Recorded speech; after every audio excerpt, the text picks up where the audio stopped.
My dad moved on 5 months after mom died, got his girlfriend pregnant, and I told her to fuck off when she begged for help. Now everyone's mad at me. I, 16F, lost my mom 14 months ago. She died suddenly, and it shattered our family. Until then, my dad and I were really close. He was devastated when mom died. At least that's what I thought. We grieved together, talked a lot, and I believe he was just as heartbroken as I was. We'd always had a strong bond, and I leaned on him heavily during those first months. Losing a parent is brutal at any age, but as a teenager, it's like the ground disappears under your feet. For most of the year after her death, things were just about holding together. I was in pain, sure, but at least I thought we were in it together. But then, about 4 months ago, my dad told me he had something important to share.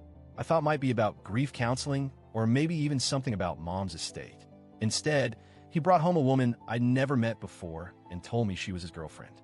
Oh, and by the way, she was pregnant and moving in. That night, I was stunned. Couldn't even speak at first. He was talking, fumbling over words, saying stuff like, "This is a good thing, and you'll see." When I finally said something, I was furious. I told him I guessed this meant he never really loved my mom, and that he got over her the second she was gone. I know that sounds harsh, but hear me out.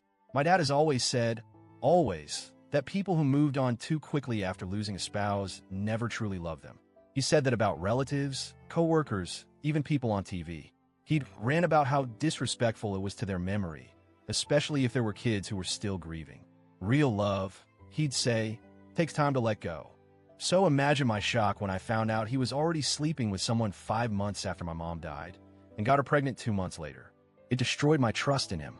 It made everything he ever said about grief and love feel like a lie. His girlfriend wasn't quiet during this conversation either. She was offended that I didn't congratulate them, that I focused on what I felt instead of celebrating the pregnancy. She told me I should be happy about the baby and that your mom is dead and your dad has a right to be happy again. I couldn't even look at her. I kept talking to my dad, telling him exactly how betrayed I felt. She got angrier and angrier and eventually yelled that I was being toxic and bitter. That night was the beginning of the end of whatever relationship I had left with either of them.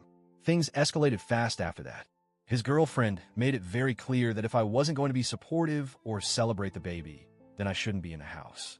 She said it wasn't fair to her or the baby to live with someone so negative. I told my dad I couldn't live there anymore. He tried to argue with me. He kept saying we could make it work, but I told him point blank. If he forced me to stay under the same roof as her, he'd lose me completely. That wasn't a threat. It was just the truth. Eventually, I packed up and moved in with my maternal grandparents. They've been incredibly supportive, and while it still hurts like hell, I feel safer there. My dad comes to see me multiple times a week.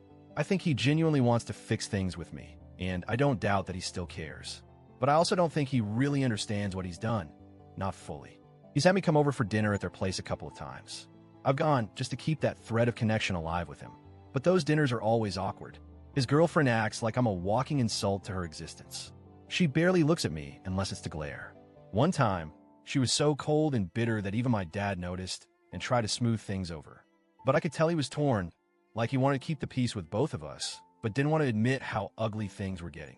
She's especially resentful that my dad is spending so much time and energy trying to keep a relationship with me, instead of focusing on her and the baby. She once said to my face, he should be putting us first now, not wasting time chasing after a brat who doesn't care. I didn't say anything back at the time, but I wanted to scream. Then about a month ago, she really crossed a line. She told me I was disgusting for not warming up to the idea of the baby. She said I needed to get over myself because this baby was coming whether I liked it or not. At one point, she dropped something on the floor and told me to pick it up. I ignored her. She was pissed and stormed off, muttering about how spoiled and entitled I was. My dad tried to talk to me about it later, saying she was under stress and I should cut her some slack. I didn't respond. Then came last Tuesday. Out of nowhere, I got a text from a number I didn't recognize. The message said it was from my dad's girlfriend and that she was locked out of the house. She explained that she was 7 months pregnant, had been experiencing pain and some bleeding, and really needed to rest. She said she left her key inside and was stuck outside while my dad was still at work. She needed me to come let her in because I still have a key. Now, I want to be clear. She didn't call 911. She didn't call a neighbor. She didn't even ask nicely. The message was short and demanding, like I owed her something. I stared at the message for a while, and then I replied, F***CK off. I didn't go. I didn't even hesitate after I hit send. I blocked her number right after. A couple hours later, she used my dad's phone to leave me a voicemail. She was furious. She called me every name in the book and said I was a heartless, evil little bitch for leaving a pregnant woman outside. I ignored it. When my dad got home, she apparently waited in the car until he arrived, and he let her in. That night, in the middle of the night, she texted me again, this time from my dad's phone. Another long, nasty message calling me a selfish POS and saying I was endangering her and the baby with my spiteful teenage tantrums. My dad found out, and he did apologize. He said he didn't know she was using his phone and that he'd talk to her about it. He also told me he hoped someday we could all get along, that we could be a family. I didn't respond. I'm exhausted. I'm angry. I'm grieving. And more than anything, I'm just done with being told how I should feel, what I should accept, and how I should act when nobody seems to care how I'm doing. Was I wrong to ignore her and tell her to fuck off when she was outside and in pain? Am I a terrible person for refusing to help her just because she's pregnant and my dad's girlfriend? I don't feel guilty. She's treated me like garbage since day one. She moved into my house and tried to erase my mom's memory while telling me to get over it. She expected me to welcome her and her baby like I was getting some great gift. But I don't want it.